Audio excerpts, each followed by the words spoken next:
بسم اللہ الرحمن الرحیم۔ بخاری شریف میں حدیث پاک ہے، کریمہ کا صلی اللہ علیہ وآلہ وسلم کے صحابی حضرت سیدنا ابو سعید خدری رضی اللہ تعالیٰ عنہ ارشاد فرماتے ہیں کہ کریمہ کا صلی اللہ علیہ وآلہ وسلم نے ارشاد فرمایا، جب کوئی نیک بندہ فوت ہو جائے تو فرمایا کہ جب اسے لے کے چلتے ہیں نا جنازے والے، یا ویسے ہی گھر میں ہی پڑا ہو، تو فرمایا کہ وہ کہتا ہے اپنی زبان حال سے قدمونی قدمونی، کیونکہ اسے آگے اپنی جنت کی نعمتیں نظر آ رہی ہوتی ہیں، قبر کے اندر اللہ تبارک و تعالیٰ کی طرف سے ملنے والا انعام نظر آ رہا ہوتا ہے، تو وہ کہتا ہے قدمونی قدمونی، مجھے جلدی لے چلو، مجھے جلدی لے چلو، مجھے دفن کرو، جلدی جلدی لے چلو۔ جی میں کہ اگر کوئی گنہگار ہو، بدکار ہو، کافر ہو، تو میں کہ وہ کہتا ہے یا ویلہا، میں وہ کہتا ہے ہائے افسوس، کہاں لے کے جا رہے ہو مجھے تم پہ حیف ہے، افسوس ہے، بڑا افسوس ہو رہا ہے مجھے، تم کہاں لے کے جا رہے ہو۔ یعنی اسے جہنم کے اندر، اس کے لیے جو قبر کے اندر جو عذاب تیار ہے، اس کے لیے جہنم کا، وہ اسے دکھ رہا ہوتا ہے۔ اسے اپنے کرتوتی بتا دیتے ہیں کہ میرے اعمال جو ہیں وہ گندے ہیں، اس لیے وہ چیخ چیخ کے کہہ رہا ہوتا ہے۔ یہ عقل سامنے میں کہ یہ انسانوں کو سنائی نہیں دیتا، انسانوں کے علاوہ باقی ہر شے سنتی ہے اس کی آواز، اس کی آواز باقی ہر شے سنتی ہے۔ اور عقل سامنے میں کہ یہ اگر سن لے تو یہ اس کی حالت بھی غیر ہو جائے، انسان اگر سن لے تو اس کی حالت ہی غیر ہو جائے۔ تو یہ اللہ تبارک و تعالیٰ نے انسانوں پر رحم فرمایا کہ ان کو سنائی نہیں دیتا ہیں جی۔ تو اس حدیث پاک سے کیا ثابت ہوتا ہے؟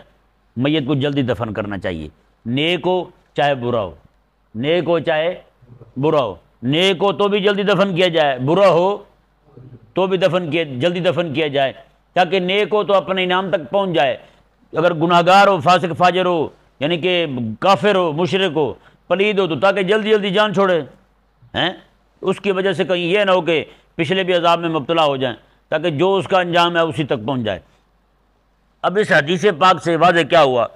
فرمایا کہ خود میت کا تقاضا ہوتا ہے مجھے جلدی دفن کیا جائے، نیک میت کا ہیں جی۔ تو میت کو آقا علیہ السلام کے صحابہ کرام علیہ رضوان کا طریقہ دیکھیں، حضور کا خود شرع مبارکہ دیکھیں آپ۔ آقا علیہ السلام نے کبھی بھی میتیں منتقل نہیں کروائیں، یہ نہیں کہ ادھر سے ادھر لے جائیں، ادھر سے ادھر لے جائیں۔ بدر میں آقا علیہ السلام کے صحابہ شہید ہوئے، آقا علیہ السلام نے وہیں تدفین فرمائی ہے، وہیں دفن کیا حضور نے۔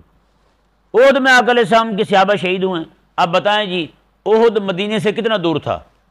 آج بھی لوگ جاتے ہیں، حجاج دیکھتے ہیں احد کتنا دور ہے مدینے سے، بالکل قریب ہے یار، ہیں جی۔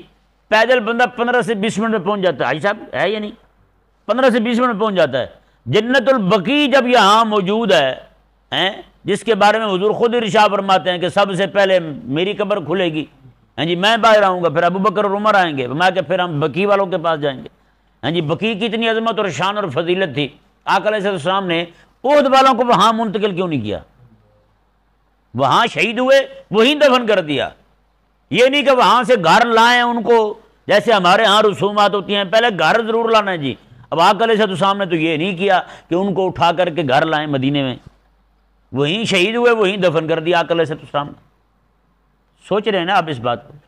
آقا علیہ السلام کے صحابی تبوک میں شہید ہوتے ہیں، یار وہاں پہ کوئی بھی نہیں ہے، لیکن آقا علیہ السلام نے وہیں پہ ان کا مزار بنا دیا، حضرت ذوالبجادین رضی اللہ تعالیٰ عنہ کا وہیں پہ مزار بنا دیا آقا علیہ السلام نے۔ تو اس لیے آج ہمارے ہاں کیا ہے، نعوذ باللہ من ذالک، کوئی بندہ فوت ہو جائے تو اس کے جنازے میں زیادتی کرنے کے لیے، جنازے میں لوگوں کا اضافہ ہو جائے، لوگوں کا رش پڑ جائے جنازے میں، تو جنازہ جو ہے نا میت کو برف دان میں رکھ دیتے ہیں، یہ انتظار کرواتے رہتے ہیں میت کو۔ وہ بھائی تکلیف میں وہ میت ہے، آنے والا نہیں ہے، اس نے منہ دیکھا جاتا ہے صرف عبرت کے لیے، اداسی دور کرنے کے لیے نہیں دیکھا جاتا ہے یا نہیں؟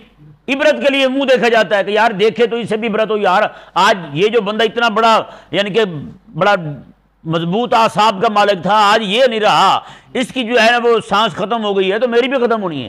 یہ عبرت پکڑنے کے لیے ہوتا ہے منہ دیکھنا، ویسے یہ نہیں کہ منہ کا نقشہ ذہن میں رہے اس کے، یہ تو ایک الگ بات ہے، یہ ہم لوگوں نے سمجھ رکھا ہے۔ تو اس لیے میت کو اسے جناب رکھنا برف دان کے اندر، یہ بھی میت کو تکلیف دینے والی بات ہے۔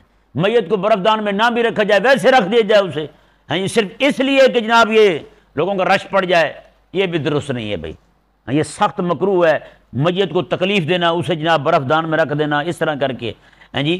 جیسے کریم آقا صلی اللہ علیہ وسلم کی باقی بھی احادیث مبارکہ ہیں۔ آقا علیہ السلام نے ایک صحابی کو دیکھا جس نے اپنی کونی رکھی ہوئی تھی قبر پر۔ آقا علیہ السلام نے فرمایا کہ تو نہ اس کو تکلیف دے نہ وہ تجھے تکلیف دے۔ اب بتائیں، کونی قبر پر رکھنے سے کب میت کو تکلیف ہوتی ہے، تو میت کو برف دان میں رکھ دیا جائے تو کتنی تکلیف ہوگی اسے۔ اس لیے ہر بندہ مومن کو چاہیے کہ وہ اپنی مرضی پر چلنے کے بجائے نا خدا رسول کے حکم پر چلے۔ خدا رسول نے جو حکم دیا ہے بندہ اسی کو اپنا معمول بنائے، اسی پر عمل کرے، یہی شریعت ہے۔ بس اللہ تبارک و تعالی سمجھنے کی توفیق عطا فرمائے۔